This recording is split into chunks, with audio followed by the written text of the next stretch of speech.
Welcome to পলি রান্নাঘর। আবারও এসে পড়েছি একটা রেসিপি নিয়ে। আজকে আমার রেসিপি হলো, আমি আজকে ঝিলপি করব। আমি ময়দা নিচ্ছি 1 বাটি,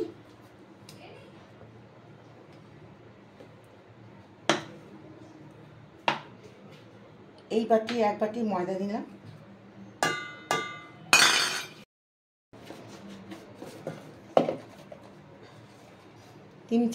তিন চামচ আমি কর্নফ্লাওয়ার নিলাম,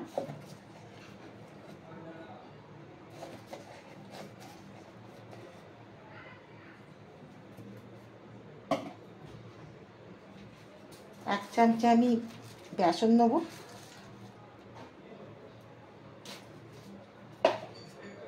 3 চামচে দই দেবো,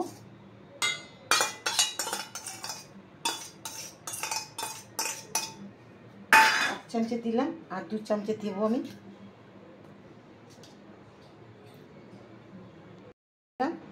একটুখানি 1 চিমটে প্রয়োজন মতন করে দেবেন আপনারা। এই শুকনো উপকরণটা আমি ভালোভাবে মাখিয়ে দেবো। আগে একটু ঘি দেবো,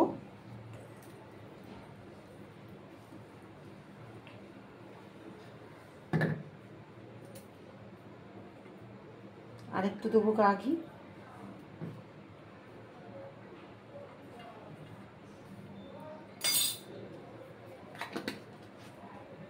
সুন্দরভাবে মাখিয়ে নেবো। যেরকম ময়ন দেয় লুচি পরোটা করতে গেলে, ঠিক সেইভাবেই ময়নটা দেবো।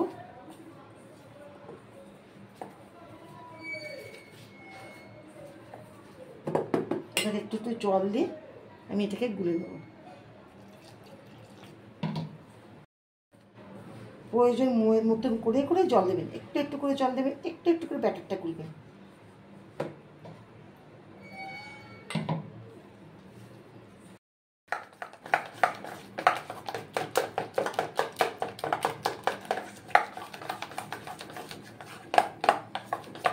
যতটা ভালো করে মাখা যাবে আমার জিলিপিটা ততটাই ভালো হবে।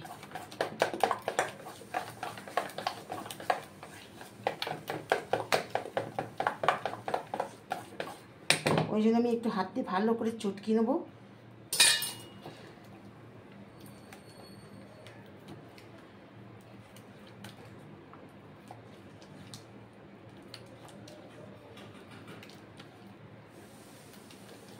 সুন্দর ব্যাটারটা আমি খুব সুন্দর করে ফাটিয়ে রেখে দিচ্ছি। একটু এবার কেশর ফুড কালার দেবো, আর টক দইটা একটু জিলিপিতে টক টক হয়, একটু টক দই ওই জন্য দিলাম। আবার আমি একটু ভালো করে ফাটিয়ে দেবো।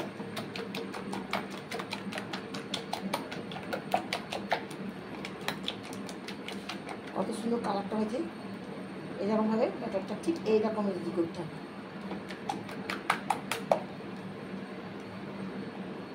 এটাকে আমি 15 মিনিট রেস্টে রেখে দেবো।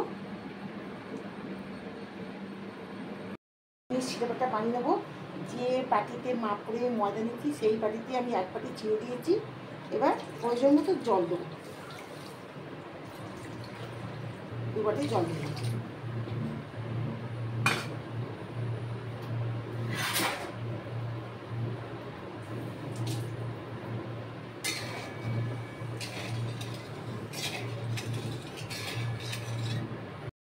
বন্ধুরা, আমার চিনি সিরাপটা পড়ছে, এর মধ্যে আমি একটু ফুড কালার দেবো।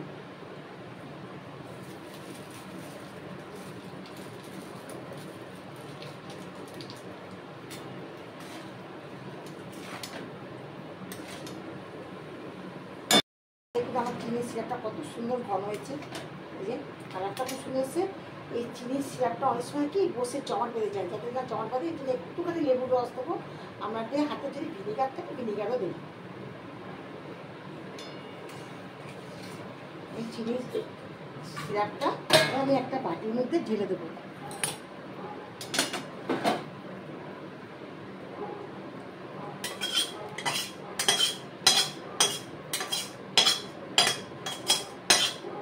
বন্ধুরা, আমার তেল গরম হয়ে গেছে। আমি এরকম একটা বোতলে রেখেছি আর ছিপিটা ফুটো করে নিয়েছি।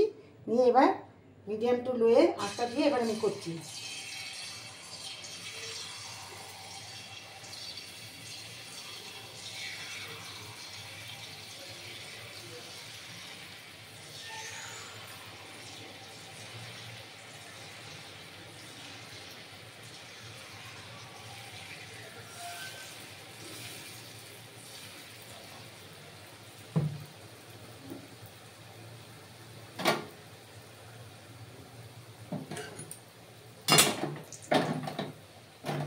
চারটে চারটে করে করছি। বন্ধুরা দেখুন আমি কত সুন্দর করে উল্টে দিচ্ছি। এবার একটু আঁচটা আমি কমিয়ে নেবো, একটু লাল লাল করে ভেজে নেবো আঁচটা কমিয়ে। খুব মুচমুচে হয়েছে, সেটিতে আওয়াজটা পাওয়া যাচ্ছে। দিচ্ছি আস্তে আস্তে, এই গরম রসের মধ্যে আমি ঢেলে দেবো।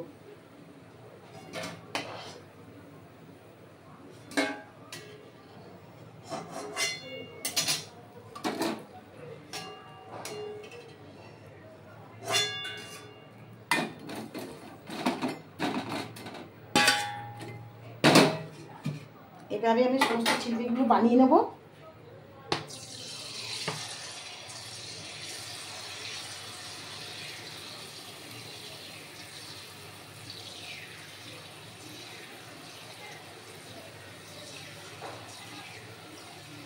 কড়াটা একটু বড় হলে তাহলে অনেকগুলো ঝিলপি আমি একসাথে করতে পারতাম। বন্ধুরা দেখতেই পাচ্ছেন আমাদের জিলিপি কিন্তু একদম রেডি। একটা আপনাদেরকে দেখাই, দেখে বুঝতেই পাচ্ছেন একটু বড় বড়ই করেছি আমরা। জিলিপি একদম রেডি, যেমন মিষ্টি হয়েছে সুন্দর, তেমন একদম মুচমুচ করছে, একদম একদম মুচমুচ করছে। আওয়াজ শুনে বুঝতেই পাচ্ছেন মুচমুচ করছে। তো এরকম সহজ পদ্ধতিতে চটজলদি জিলিপি বানানোর জন্য এই রেসিপিটি দেখবেন এবং আমাদের চ্যানেলটিকে অবশ্যই সাবস্ক্রাইব করতে ভুলবেন না। পাশে থাকা বেল আইকনটি একটু অন করে রাখবেন, যাতে নিত্য নতুন রেসিপি পাওয়ার জন্য সবার আগে আপনাদের কাছে পৌঁছে যেতে পারে। এবং আমাদের পাশে থাকার জন্য অসংখ্য আপনাদেরকে ধন্যবাদ। এইভাবে আমাদেরকে সাপোর্ট করে যাবেন।